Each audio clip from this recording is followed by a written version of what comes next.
Position. That's the Nothing Personal word of the day. It is Tuesday, February 21st, 2023, otherwise known as the anniversary of my bar mitzvah, February 21st of 1981, 91, 01, 11, 21. Oh no, 42 years. I was so nervous before my bar mitzvah, Coca, because you're young, you're 13 when you're bar mitzvah, and I was this very little boy. I looked like I was 9 because I was short and just looked young, hadn't gone through puberty, and you get a tape of when you are leading the service or doing your haftorah, which means you practice for 6 months, and it's the rite of passage to becoming a man in Judaism, and you get all sorts of presents, and you get to have a party in theory. Not the kind of parties they have these days, but we had a luncheon. And my voice had not completely dropped at that time, but it had started to. I was in 7th grade, and the beginning, I don't know why I just thought of this. In the beginning, sorry, Coco, we didn't even talk about February 21st before we started the show. So in the beginning, you may edit this whole damn thing out because we're not live today. Anyway, so in the beginning, the first prayer is this. It's Baruch atah Adonai. And then I realized I can't sustain that for an entire service. So I went back to my normal voice, which had now sort of cracked. So Baruch atah Adonai Eloheinu melech. I was like the kid from Keeping the Faith. I could relate to that kid who was being trained by Ben Stiller because that was me. And all I wanted to do was be impressive in front of the girls who I had invited and who had agreed to come to my bar mitzvah. And it was just a disaster, an absolute disaster. That's a bad position to be in when you're on stage or the red light is on and you know you are screwed. But I'm not talking about that today, although it's too late. Yes, I am. Position. Steve Cohen met the media. We're still going. It's 3 days of owners meeting the media, and they never cease to amaze me in the things they say and the reason they say them and how important it is for you to understand why they're saying what they're saying, because they're generally not treating you as though you have a clue about anything. Welcome to Nothing Personal, where you can buy a clue every day, 45 minutes worth. So Steve Cohen meets the media, the owner of the Mets. He's entering year 3. Quick clawback. Is it called a clawback, Coca? Not a clawback. It's when you reference something that happened before, like earlier in the show or a previous show. Clawback is when you try to get money in a bankruptcy. You're clawing back some money. Maybe it's a rollback or a reach back, a get back. Why don't you come back, please? I don't know the expression. So when Steve Cohen bought the team in 21, he said 3 to 5 years, we're getting you a World Series. Well, here we are starting year 3 of his ownership. We're right now in the window of winning, the window of opportunity. I wanted Steve Cohen after this offseason where they spent $500 million, where they brought in, who did they bring in? They re-signed Diaz. They've got Lindor. They got Correa. They got Verlander. I know they didn't get Correa. They got Verlander to replace DeGrom. They re-signed Nimmo. That was nice. They got Senga, little under the radar signing Quintana, but it doesn't matter. They added money. Their payroll is at an all-time high. There's never been a payroll higher between his actual payroll and what he's paying in luxury tax. He's in the $450, $460 million range. So what do you want Steve Cohen to say when he meets the media? Because he's talking to you, of course, Mets fans. You want him to say, we're year 3. I told you we were going to win a World Series, and it is World Series or bust this year. Our expectation is that we will win the World Series, and it starts today. The focus our guys have, they are locked in, and they're going to stay locked in through the end of October. And, of course, I would have come on the show and said, wow, good luck with that. But instead, Steve Cohen leads off and says, you know how hard it is to get into the World Series, as we saw last year. So the only thing you can do is put yourself in position where good things can happen. Wow. Is he understanding what it is to be an owner? Does he have his sea legs? Has Steve Cohen gotten rid of new owner-itis? Did he take penicillin and realize that he's now been cured? Did he actually get PR advice from somebody? Because he's exactly right. The only way that you can win a World Series is by being in position to win a World Series by making the playoffs. And the higher your payroll, the more likely it is that you're going to make the playoffs unless you're just a total dolt and you've spent the money so unwisely and you have bad luck with injuries, you have no depth, your farm system isn't good enough, your signings aren't good enough, your trade deadline acquisitions aren't good enough, and you end up on the outside looking in, which with expanded playoffs is rare. But then if you don't win your division, you're stuck in wild card rounds. You may be playing at 2 out of 3. If you don't have the best record of the division winners, you could be playing at 2 out of 3 even though you're at home. And all of a sudden, the first weekend of playoffs, you're home. If the Mets do not make it to the World Series this year, there's no other choice but for Steve Cohen to say this was a failure of a season. But he went into an entire diatribe about how we have to be in position. We have to be healthy. We have to be rested. We are raring to go. And then let the chips fall where they may. Steve Cohen, how now, brown cow? We don't want you saying those things or acting that way. We want you to say the following. My name is Steve Cohen, and they can form whatever economic reform committee they want. But rest assured, I'm going to keep spending through year 5 because I'm going to make good on my guarantee to get a World Series. And I'm not telling you we can win one, but I'm telling you for the next 3 years, we're going to be in the World Series. We're going to win the National League pennant. And if we don't win it this year, I'm signing the next guy who's going to help us win. And if we don't win it again, I'll sign the next guy because I now realize there's guys every year. He kept going. And he addressed the Economic Reform Committee, too. Remember that committee? Another clawback to yesterday. We talked about what Rob Manfred was doing and how it's directed towards Steve Cohen. He addressed it. He said, I think it's great that the owners are getting together to discuss all these issues. Steve Cohen didn't get the call from Rob Manfred to be on the committee, quite obviously, because he's not going to be on the committee. Why? Because the committee's about him. So the reason he's not on the committee is that you can't have a committee meeting and then talk about one of the people on your committee. There was a time and place when Mark Walter of the Dodgers would never have been on this committee because he was the reason for all of the problems in baseball because of what the Dodgers were doing. I think Mark Walter may love Steve Cohen because no one focuses on him anymore. So he's at spring training and he's talking to the media. He's watching his team play. There's nothing like the first workout when all the position players have arrived. The pitchers are there. It's really not true. There is a day, and it's under the collective bargaining agreement. You count back from opening day, what the first day is that you can have a full squad workout. And the thing about a full squad workout is you're using all of the fields of your spring training facility because you've got the pitchers doing bullpens and doing what's called the drills where they're practicing comebackers where a ball hits them and they throw it first or they throw it second. And the catcher's yelling 2-2, 1-1. They're practicing bunt plays. It's called PIP. Then you've got the hitters who are doing infield and they're practicing the wheel play. They're practicing where they go when they're bunts, where they go when they're ground balls, where they go when there's fly balls, positioning. It's like drills. But you've got the full squad there. All the fields are working, and there's never more excitement.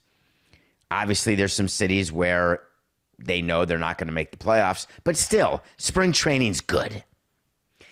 So Steve Cohen gets up there, and he's got to be excited, but not nearly as excited as he was in years 1 and 2.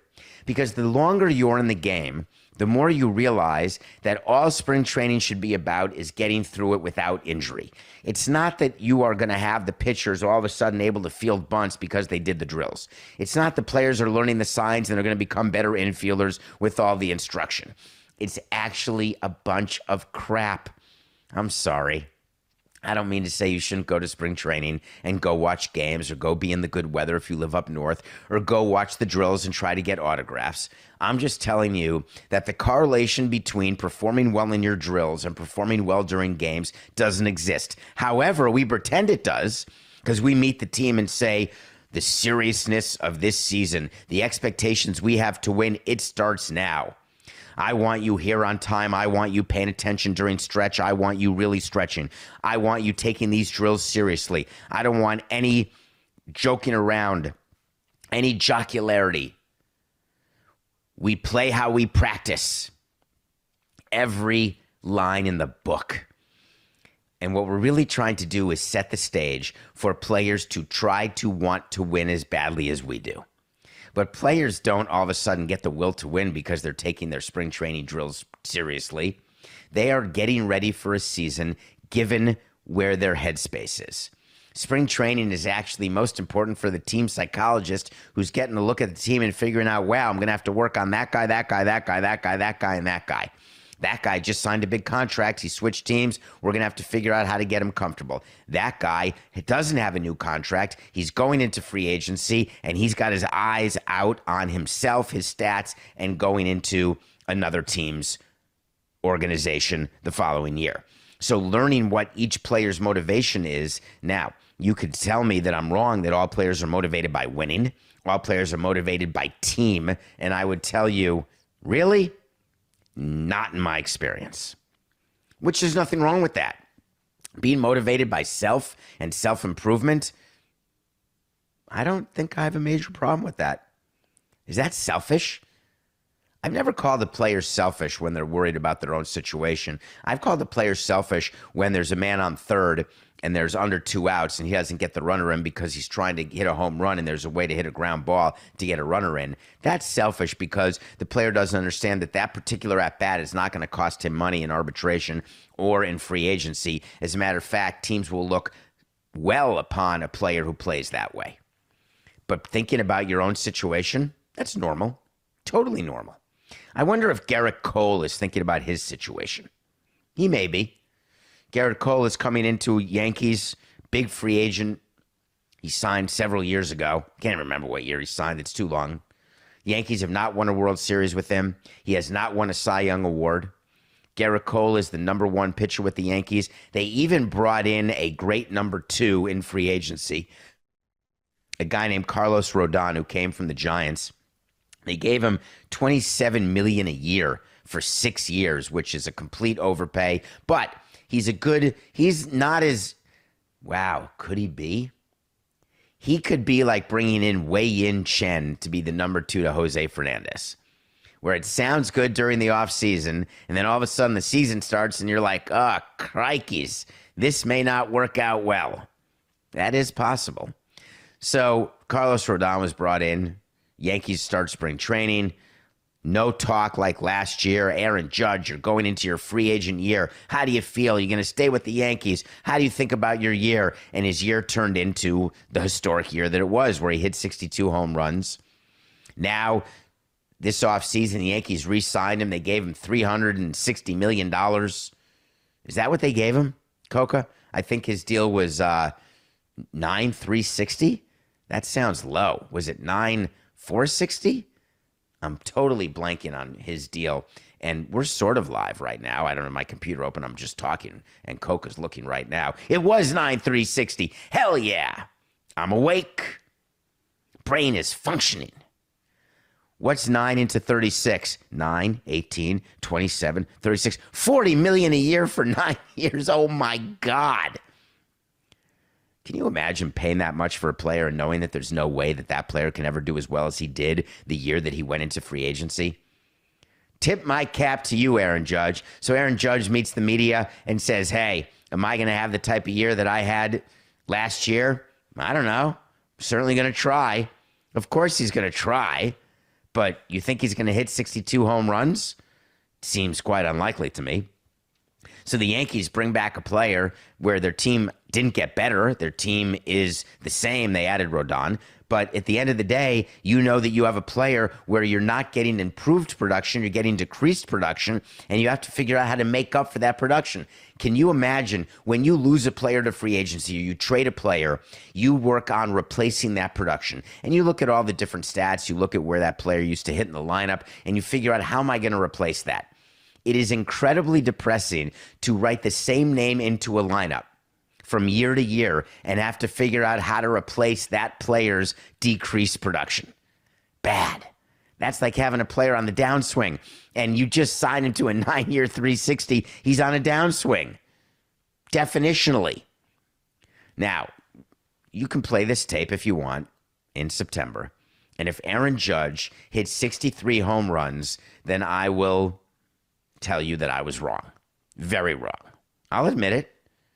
NGTH, folks, not going to happen. So Gerrit Cole comes into spring training. He has to meet the media. His first question, of course, is the same as what you'd think, which is, how are you going to be better this year?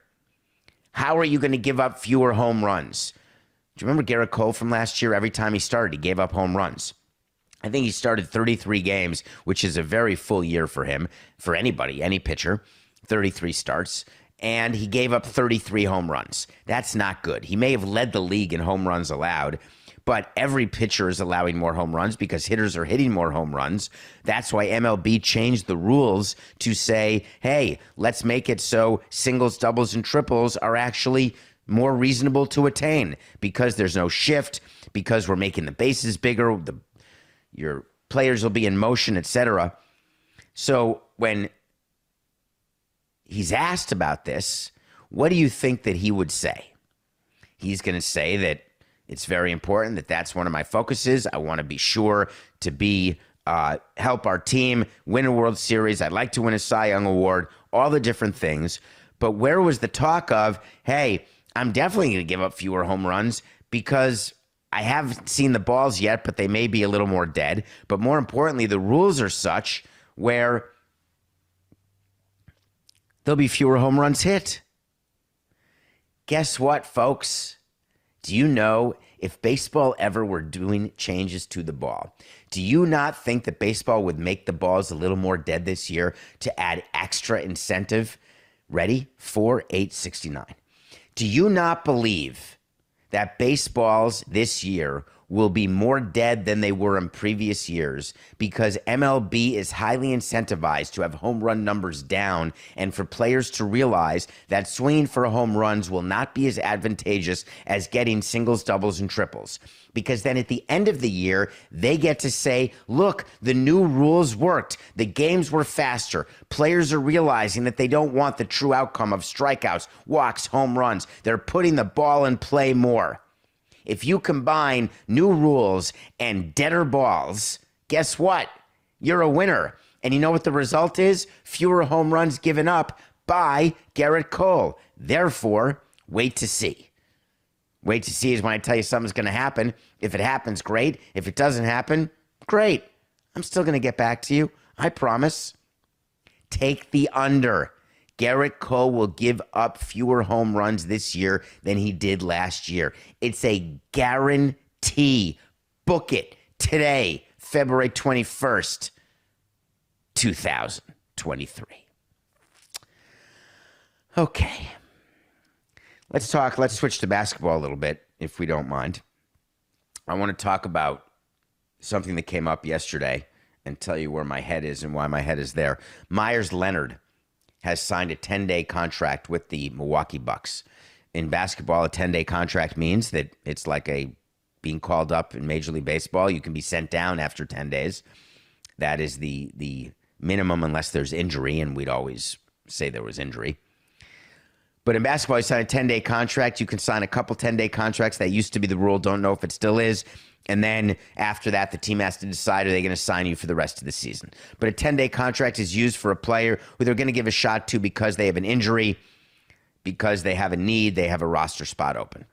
Meyers Leonard, as you remember, was on the Miami Heat, was playing a video game on Twitch and used the word, which is a word that is used, it is a negatively connotated word. It is a word to describe Jewish people that is not appropriate and should not be said. It is a slur, a racial slur. Meyers Leonard was immediately traded, suspended, and not allowed back in the game. Coca is upset that I said the word, and the reason I was saying it was I was describing, and you can edit it out if you want, Coca, I was describing what it is that Meyers Leonard said that caused his life to change in a way that he was not expecting. Meyers Leonard then sent, all right, Coke, you want me to just say it that way? All right, here we go. 4-8-69. Meyers Leonard, about a year ago, said a bad word that was a pejorative racial slur, slanderous word against the Jewish people. And the Miami Heat immediately told him, you're done. He got suspended, he got traded and then waived, and he's been working his way back ever since. He had an injury that he was rehabbing, but he went on a tour of different synagogues and met with rabbis and did all the things you're supposed to do when you're trying to reclaim your reputation, when you're trying to explain that you were telling the truth, that you didn't know what the word was. Didn't realize it was so negative, and now he's learned. So he gets the 10-day contract, and I must tell you, I've been thinking about it ever since yesterday, and I'm happy that he's gotten that second chance. I'm happy that he signed a deal, and it's not because I love the Bucks and I love Milwaukee. It's not because Milwaukee's the most tolerant city in the world. I'm not sure there are any cities that I would call the most tolerant in the world for all races, all genders, all types. But Meyers Leonard, I've seen a lot of players go on these tours where they pretend that they are changing. They pretend that they didn't know what they did. They pretend all of a sudden to take sensitivity training. And I've been very cynical, above average cynical, where I tell you that, in fact, the players are full of it. When I see players do it, often I have said to you, they're only doing it because they have to. I tell you that players only go into sex addiction treatment when they get caught cheating. They go into gambling addiction treatment when they get caught gambling. They go into drug treatment when they get caught doing drugs and it impacts their performance and they're missing work or they're missing games or whatever the case may be. And I always would say that's the same with actors. That's the same with businessmen, Wall Street, all of us. And I'm not saying it's common to athletes, but my initial reaction would always be to be cynical. Why am I not that way with Meyers Leonard? What is it about what he did that caused me to believe him? So it got me thinking, is it a racial issue? Is it a Jewish issue? Is it a genuine issue where I read enough about it, where I watched his videos, I watched his appearances, and I don't follow up on every athlete, so therefore when I don't follow up, I don't have proof. I just assume that they don't mean it? What a fail by me to need to actually witness it, to live in it, to understand it, to think that there are athletes or people who are doing it in a genuine way. That's a blind spot of mine. So I have committed since yesterday, as I was thinking about it, because I never thought about it before. I think it's amazing in my birthday week here, as I approach my double nickel birthday, where I can be an example to you where we can change. We can learn about our blind spots and actually try to rearrange our positions so we can see them. And I was willing to give Meyers Leonard a benefit of a doubt that I wasn't willing to give other people. And now I think that everyone deserves a benefit of the doubt. They deserve to figure out how to put themselves in position, or it's for me to assume the best and not the worst. I've spent so many years assuming the worst that it was just a reflex. When a player would say something to me, I just assumed the player was not telling me the truth until I got to know the player, and then I had a relationship with the player, and then I would believe anything the player said, and sometimes people would use that to manipulate me. How many times and how many instances are there where we get manipulated because it's someone we trust telling us something? They've built the trust. We believe in what they say. And even when we're shown that it's not true, we still believe it because of the relationship or the trust. And then when the trust breaks that you've spent a lifetime building, once it's broken, it's gone and you can never get it back. Or you have to work your ass off and then hope you get it back. What a situation to be in, where everyone around you doesn't know the truth, doesn't know the circumstance, doesn't give you the benefit of the doubt. So then I went a step further in my thought process. Hold on to your hat, Coca. I started thinking, do I need to give Kyrie Irving the benefit of the doubt? Or Jerry Jones? Or Daniel Snyder? Or Mark Cuban? Or Steve Cohen? And then I woke up from my nightmare and I realized, no, I don't need to give them the benefit of the doubt, but what a crazy continuation of the blind spot where I'm giving certain people the benefit and certain people not, and I'm basing it on my view of them. That's insanity. It's unavoidable. I'm going to keep trying to get better. But in the meantime, I'm going to start with Meyers Leonard. Congratulations to you. You did do the work. Guess what? Now you have to be good at your job in order to keep your job, which should have been the bar that's always used. Which, by the way, I don't feel badly for cutting players who do bad things who stink and keeping players who do bad things who don't stink. No, I don't. I'll give that more thought, though, I promise. Not during the break, but maybe before tomorrow's show. All right, we come back. We are under a month from the Academy Awards. I watched an Academy Award nominated documentary that we're going to review, and then we're going to talk about something that's going on with another owner who met the media, but not to talk about baseball, which is a fascinating thing to think about when your owner is meeting the media and doesn't get asked completely about your team. We'll be right back. Welcome back to Nothing Personal. It's David Samson. We'll be back live tomorrow, Wednesday the 22nd. But for today, enjoy the show. I don't know why we're not live more, Coco. We could do it more. Do you like being live? Do you like the chat rooms? Do you engage in the chats, Coco, during the live on YouTube, Nothing Personal with David Samson? Anyway, please subscribe. Are we at 12,000 yet? We're doing a giveaway at 12,000 subscribers. I don't understand why some people whose shows are not as good have like hundreds of thousands of subscribers. What are we doing wrong here? Hit subscribe. Tell your friends to hit subscribe. It's not that hard. Just hit subscribe. All right, you know I watch all the nominated movies. I did something else yesterday. Do you know that on March 15th, season 3 of Ted Lasso starts? So I wanted to rewatch season 1 and season 2. And over the past 4 days, I started on Saturday. So Saturday, oh God, it's only 3 days. Saturday, Sunday, Monday. And I finished it last night. I rewatched the 22 episodes of Ted Lasso, 10 from season 1, 12 from season 2. And I had forgotten several things about it. I had remembered most of it, but reliving it, it was just as wonderful, just as funny, just as poignant, just as emotional, just as perfect. If you have not watched Ted Lasso, March 15th is season 3. Watch the first 2 before March 15th. Believe me, it's the best recommendation I could give you. But I'm also watching all the things that are nominated, all the movies nominated for Academy Awards. I watched a documentary called All That Breathes. All That Breathes is about 2 brothers in India who take care of black kites.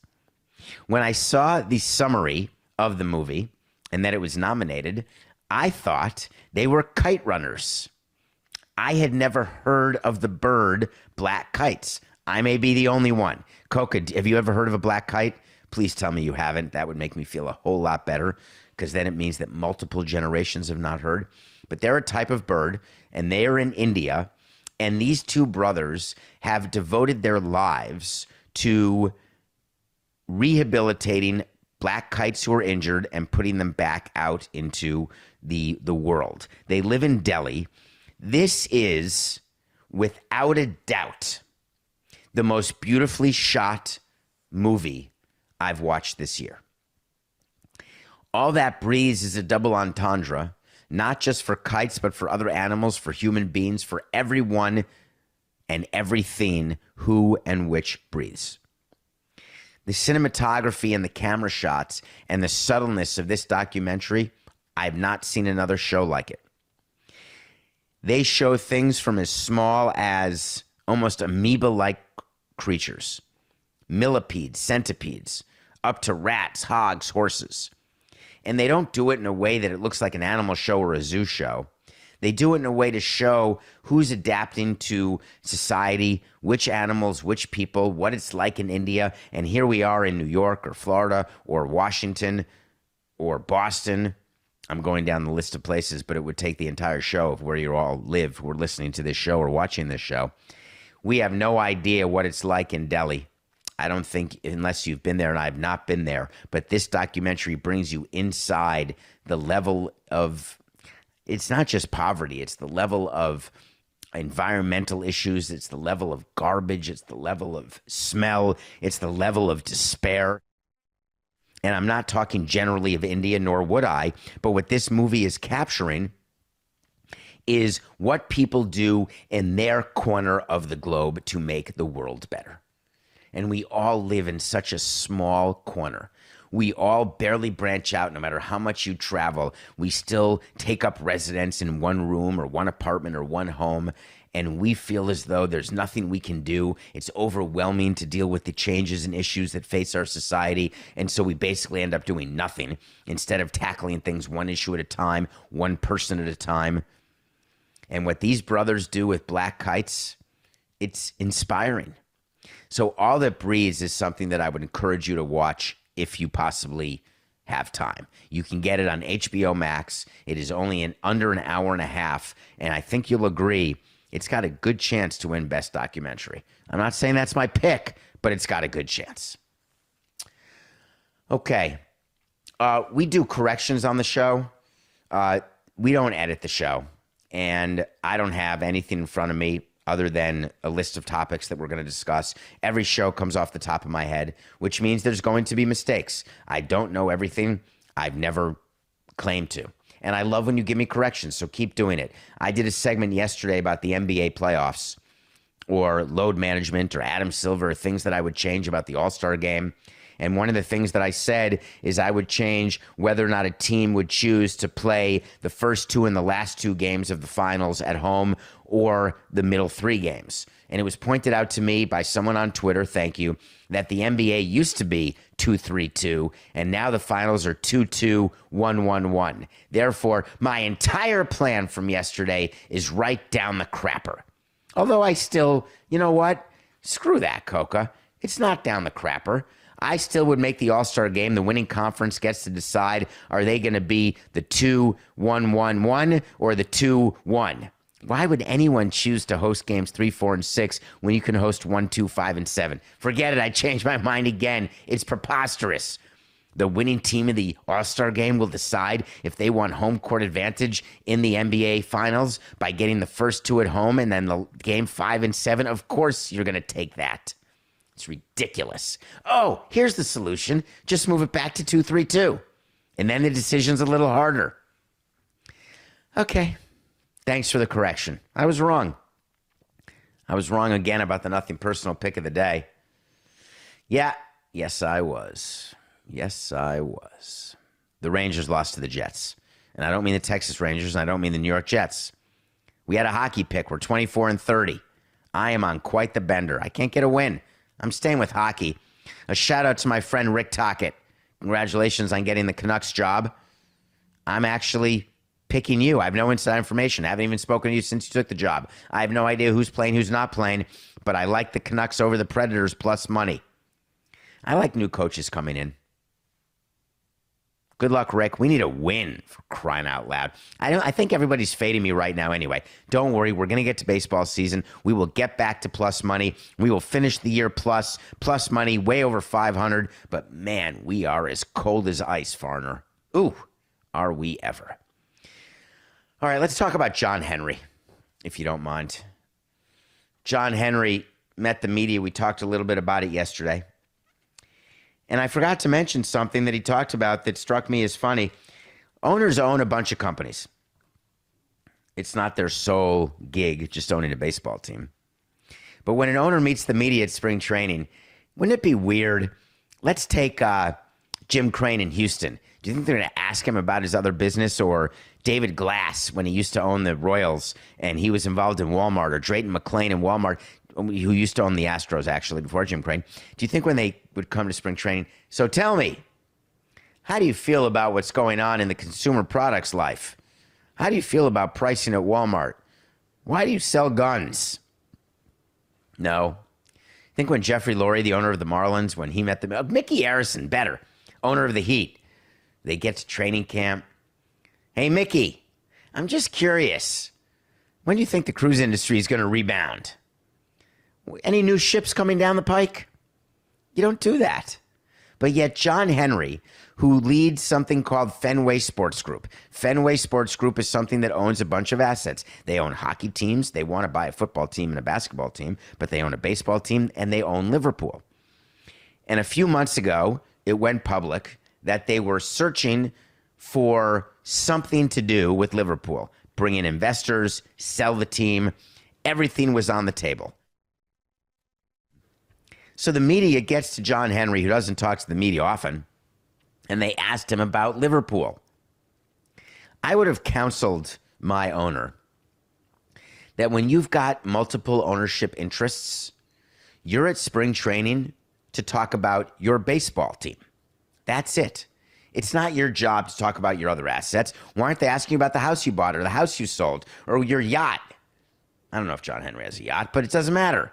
Bruce Sherman has a yacht. You think they asked Bruce Sherman at the Marlins' first full day when he meets the media today, which he may, you think they're going to ask him, how's your yacht doing? No. But what's worse is when you're asked a question, you don't have to answer it. But John Henry did answer it. And he said, and this is a quote, a direct quote, "Will we be in England forever? No." I assume he's talking about him personally and his mortality and not the team leaving Liverpool. "Are we selling Liverpool? No." "Are we talking with investors about Liverpool? Yes." "Will something happen there? I believe so, but it won't be a sale."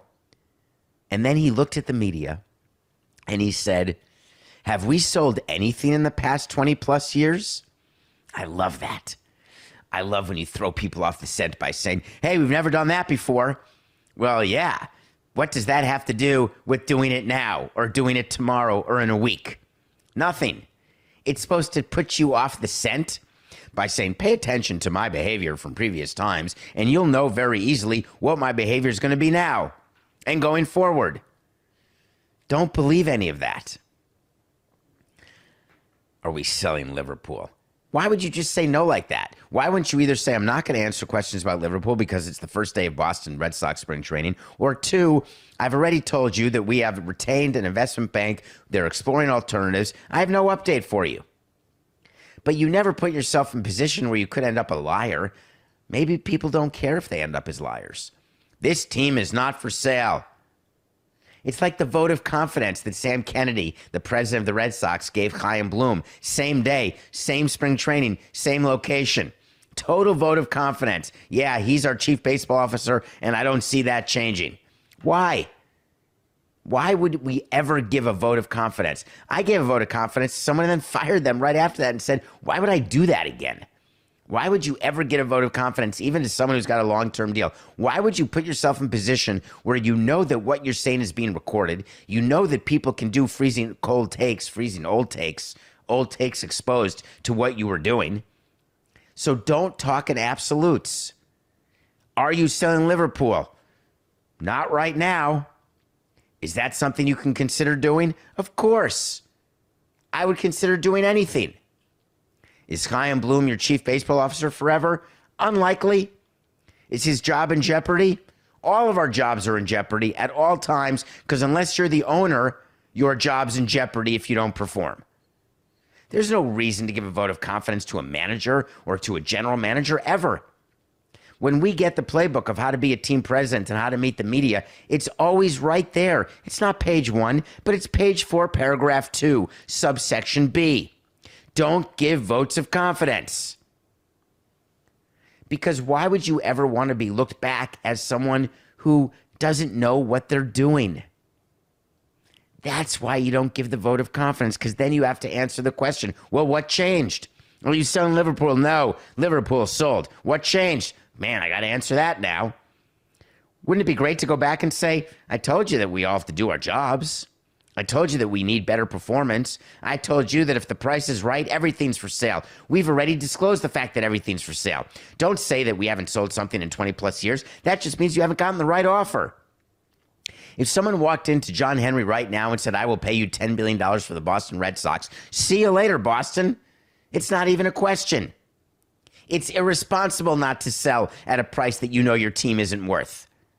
If someone comes in and offers an amount for Liverpool that makes it the highest paid team, the biggest, largest transaction ever, see you later. I'm never going to go to Anfield again. It's business, right? It's not the end of the show, but it is just business.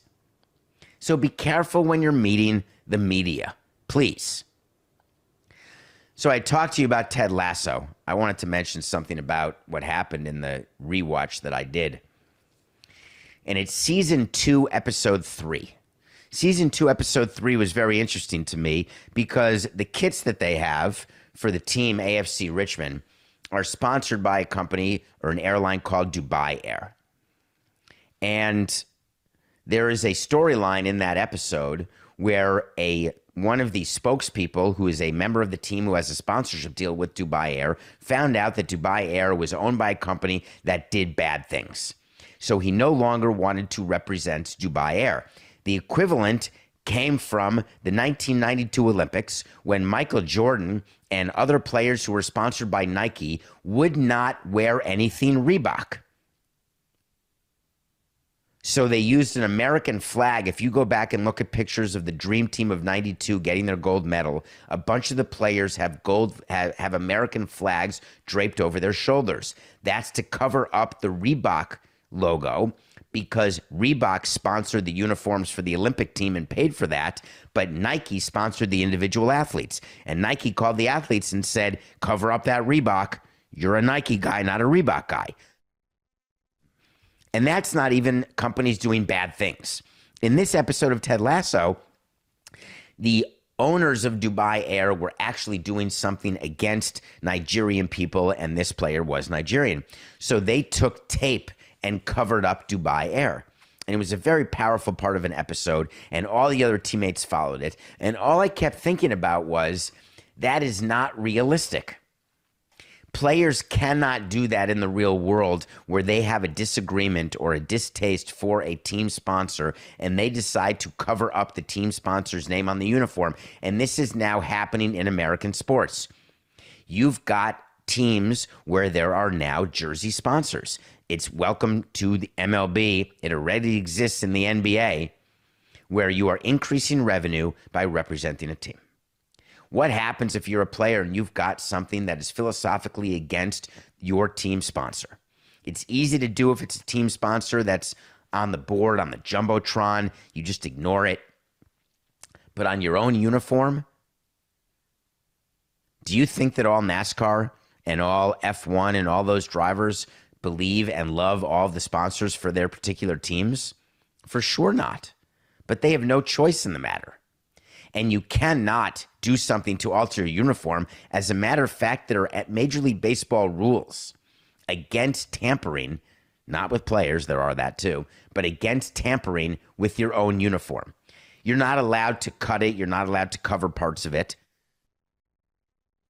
And the reason you're not allowed to do it is that the money that's being generated, there are things that you have promised contractually to that sponsor.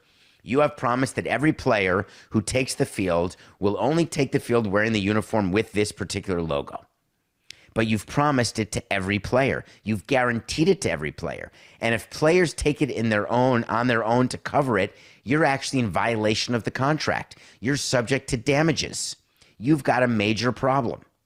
So there is no way that a owner of a team would allow his team to go out there covered with the AFC Richmond covering Dubai Air. It just would never happen. So while I found it to be emotional and interesting, I found it to be absolutely unrealistic. And when Ted Lasso, the character played by Jason Sudeikis, was asked about whether or not he thought this was the right thing to do, covering up the name of the sponsor, he answered with a quote, "Doing the right thing is never the wrong thing." It sounds like a beautiful quote, doesn't it? It sounds perfect. When can do the right thing, other than when it's a Spike Lee movie, which was a great movie that you should all watch, when can doing the right thing be the wrong thing? Is it possible that doing the right thing is never doing the wrong thing? So I started thinking about it, and I started thinking about my childhood and thinking about my mom and thinking about my teachers at school and my professors in college and I tried to teach my kids to always do the right thing. But there's a caveat. Doing the right thing only works in the confines of the rules in which you are playing a certain game. And it doesn't mean a game on the field. It means your business. It means anything else that you're doing in life. Doing the right thing means that you have to follow the rules as they are given to you, as long as they're legal. So what would be doing the right thing in the situation where you have a disagreement against something your company is doing is you leave your company. You don't take the pitch. You don't put on that uniform. If you feel that strongly about a sponsor, about something that your owner's done wrong, if you're the Phoenix Suns players and you're so angry at what Robert Sarver did, or the Clippers so angry at Donald Sterling being a racist, or the Cincinnati Reds so angry at Marge Schott being a racist and an anti-Semite, if you're so angry, take a stand and don't play. Don't put on the uniform. But guess what happens in that situation? You're in violation of your own contract because you're not rendering the services that you promised to render to your team. And then you end up losing money yourself. The people who are the most interesting to me, the most evolved, the most passionate, and the most principled are those who will do the right thing even when it impacts their life, when it impacts their money, their income. That's a lot harder to do because more people than you realize follow the credo that it's just business. This is nothing personal.